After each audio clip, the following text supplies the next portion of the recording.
Hey there, art snackers! Have you ever heard of negative painting? No, it's not painting when you're in a bad mood, although you're more than welcome to do that if you like. It might make you feel better. Specifically though, what I'm talking about is painting negative space with watercolor. Welcome to Hot in the Shop.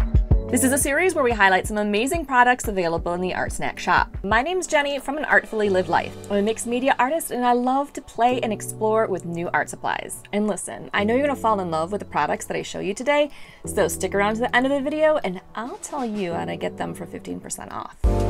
One of the key players in this video is the Ampersand Aquabord. This acid-free textured clay surface absorbs watercolors like a fine paper.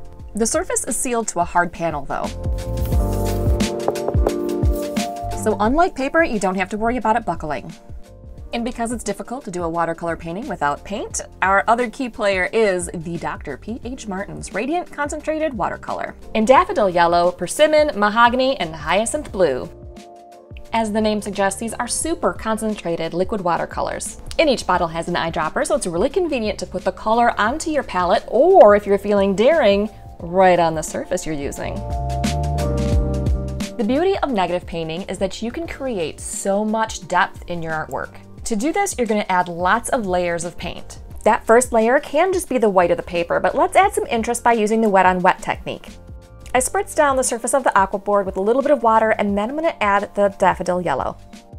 The KINGART Golden Taklon Dagger brush is perfect for the first couple layers because you can lay down bigger areas of color. Keep your colors really light at this point and experiment with putting down a couple different colors that go well together.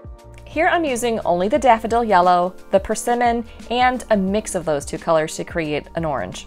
I want to add that the colors you see on the Alvin Heritage Arts rectangular plastic palette there, those have been diluted with water as well. So we are not dealing with undiluted directly out of the bottle colors at this stage. You know, I had a lot of fun with this part, creating drips and just watching to see where the color would migrate, but to be honest with you, a lot of it's gonna get covered up by the end anyway.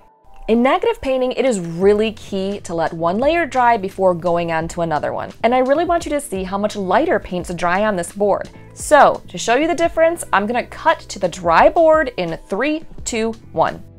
See, it's so light and bright. By the time we're done, this layer is gonna look almost like it's glowing. A really common theme in negative space painting is leaves. They're simple shapes, you can draw them by memory, and you can draw them layer by layer. You can lightly sketch them in with graphite pencil if you prefer, but I wanted to see what this Faber-Castell Goldfaber watercolor pencil would look like on the board. I grabbed the dark cadmium yellow because I thought it would go best. To make it easy on yourself, be sure that the elements you draw on this layer do not overlap each other. Then paint around everything you've drawn to define the edges of your leaves. You still want to keep this layer of paint pretty light. It'll naturally be a little darker anyway because it's the second layer of paint, and that's just how watercolor works. And I'm continuing to use just the daffodil yellow and persimmon. To paint in smaller areas, I'm using the KINGART Premium White Nylon Round Brush, size 1. Okay, this layer is almost done. We'll get a better idea of how it looks when it's dry. Okay, the second layer of paint is dry, and you can see a few interesting things happened with this board. I think I had too much water when I put down that second layer here because you can see the water just eked in and totally killed these two leaves here. That's okay, I don't think that's gonna be a problem. I'm not worried about it.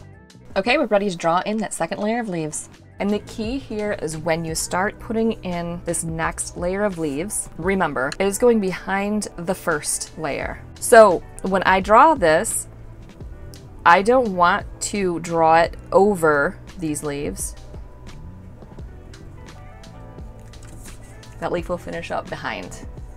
Well, I will not be painting it, so in reality, it won't finish at all, but the illusion will be that it's finished up behind there. And this is why I think it's easier to do it this way, put your layers in as you're going. If you have the whole composition on here, it's really easy to confuse yourself with what layer is what.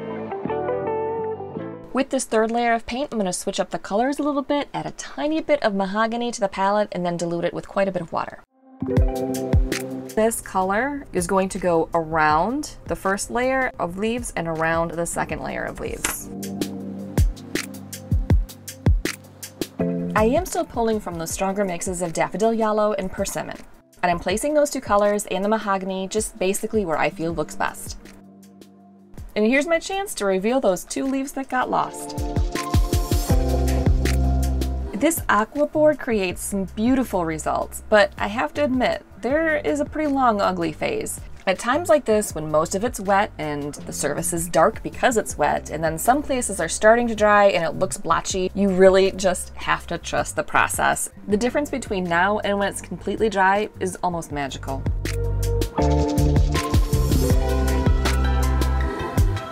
That third layer of paint is completely dry, and now it's a little too dark to use that yellow colored pencil, so I'm bringing in my Cretacolor Fine Art Graphite pencil and lightly sketching in more leaves. And I'm still drawing them so that they look like they're under the other layers of leaves. Even though the colors are really soft and light at this stage, I hope you can start to see a little bit of the dimension starting to happen. Now it's time to bring in a little bit of the hyacinth blue, and I'm diluting it with some water. I came in with that blue really strong on this layer, but luckily that board allows you to make adjustments as you go along.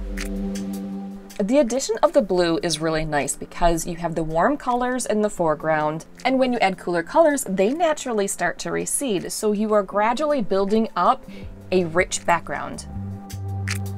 If negative space painting is kind of a newer idea for you, I would strongly recommend sticking to simple shapes like leaves or other basic shapes, because you can explore the process, have fun with color, and still have a beautiful piece at the end that you can feel great about.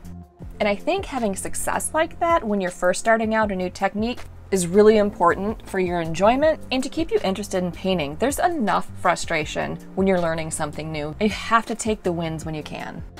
You can, however, take this idea of painting negative space and use it in more complex artwork.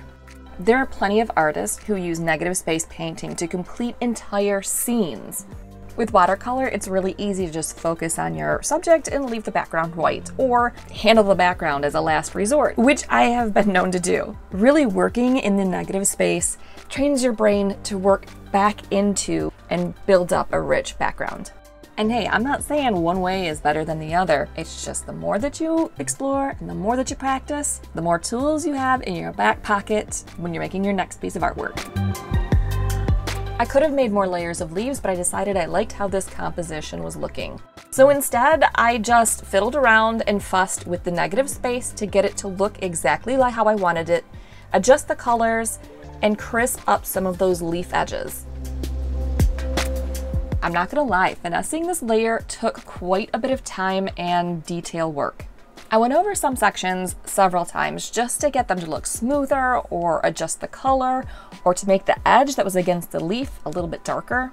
So even though I didn't add any more layers of leaves, that background has quite a few more layers to it. I also made adjustments to a few of the leaves themselves. Some of the layers were just blending into each other. I defined the edges a little bit more to make the ones in the foreground pop out. And then to add a little more interest to the leaves, I added some details like lines for veins.